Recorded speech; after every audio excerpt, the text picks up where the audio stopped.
दिल्ली के स्वास्थ्य मंत्री सत्येंद्र जैन का आज दोबारा सुबह कोरोना टेस्ट होगा। वजह यह कि जब उनकी परसों रात तबीयत खराब हुई थी, उन्हें अस्पताल में भर्ती कराया गया, उन्हें सांस लेने में तकलीफ हो रही थी, लेकिन कल जब उनका टेस्ट हुआ तो उनकी रिपोर्ट्स जो हैं वो नेगेटिव आई थी और उनका दोबारा तेज बुखार अब उन्हें हुआ है। लक्षण कोरोना जैसे ही बने हुए हैं, ऐसे में डॉक्टर्स अब दोबारा टेस्ट करके देखना चाहते हैं।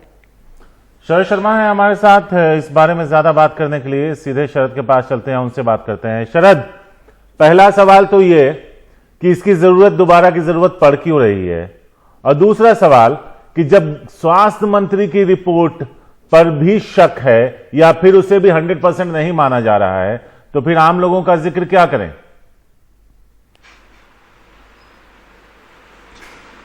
देखिए, जो सूत्र हमें बता रहे हैं, अस्पताल के सूत्र हैं, वो ये बता रहे हैं कि रिपोर्ट तो नेगेटिव आई थी सत्येंद्र जैन की, लेकिन रात को उनको फिर से तेज बुखार चढ़ गया और जो लक्षण हैं उनके वो बने हुए हैं। इसलिए अस्पताल जो है वो दोबारा से उनका कोरोना टेस्ट करना चाहता है। आपने पूछा कि चांसेस ऑफ एरर जो हैं इसमें आ रहे हैं, तो बाकियों का क्या कहें। तो शारिक, होता यह है कि जो दर्शक देख रहे हैं वो समझें कि जो RT-PCR टेस्ट है, जो कोरोना के लिए सबसे ज्यादा इस समय प्रचलन में है, उसमें माना यह जाता है कि 100 में से 70% जो है ये टेस्ट सही होता है और 30% जो है वो गलत भी आता है। यानी कि चांसेस ऑफ एरर जो है वो यहाँ 30% हैं। तो इसीलिए अस्पताल का कहना है कि हो सकता है एरर आ रहा हो, इस वजह से वो दोबारा करना चाहते हैं। और इसी से इस घटना से जो लोग अभी देख रहे हैं वो ये समझें कि अगर उनमें लक्षण बने हुए हैं तो और उनकी रिपोर्ट नेगेटिव आ गई है, तो वो ये ना सोचें कि रिपोर्ट नेगेटिव है तो चलिए कोई बात नहीं, हमें कोरोना नहीं है। चांसेस ऑफ एरर होते हैं तो दोबारा से जो है डॉक्टर से संपर्क करें और कोशिश करें कि जो उनकी समस्या का समाधान है वो टेस्ट के जरिए हो जाए। हालांकि मैं ये जरूर बता दूं कि इतना आसान नहीं होता है, क्योंकि संसाधन कम होते हैं, तो इसीलिए दोबारा टेस्ट कराना आसान काम नहीं होता है। लेकिन हाँ, ये एक आम बात है कि 100 में से 70 बार जो है ये टेस्ट सही प्रिडिक्शन करता है कि कोरोना है या नहीं है, और 30 बार ये गलत भी साबित होता है।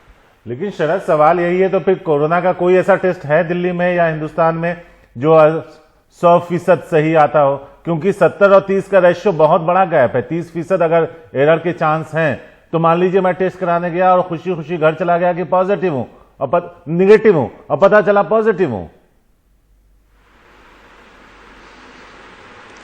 बिल्कुल, न दिल्ली में, न देश में, न दुनिया में, इससे बढ़िया कोई टेस्ट नहीं है। और यही माना जाता है कि क्योंकि अभी जो टेस्ट उपलब्ध है उसमें सबसे बढ़िया और सबसे ज्यादा विश्वसनीय जो माना जाता है वो यही RT-PCR टेस्ट होता है, जो इस समय हो रहा है, ज्यादातर प्रचलन में है। तो इसी से कि फिलहाल सब काम चला रहे हैं कि 70% सही है और 30% गलत है।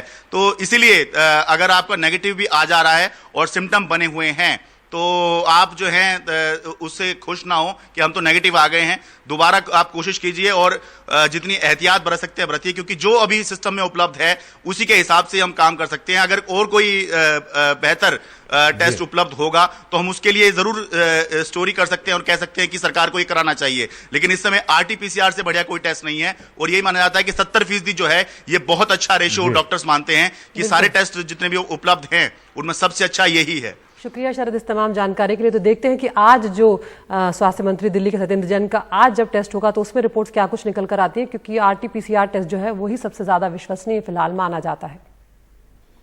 तो दिल्ली की बात कर रहे थे हम लोग, तो नहीं थम रहा है संक्रमण। दिल्ली में कोरोना के कुल मरीजों की तादाद बढ़कर 44,688 हो गई। पिछले 24 घंटे में 93 लोगों की मौत हो गई। पिछले 24 घंटे की बात करें तो 1859 नए मामले, 520 मरीज पिछले 24 घंटे में ठीक हुए हैं। और अब तक कुल 16,500 मरीज दिल्ली में ठीक हो चुके हैं। दिल्ली में अब तक 1,837 लोगों की जान कोरोना के चलते जा चुकी है। दिल्ली में कोरोना से मृत्यु दर 4.11% है, जबकि रिकवरी रेट जो है वो करीब 37% है।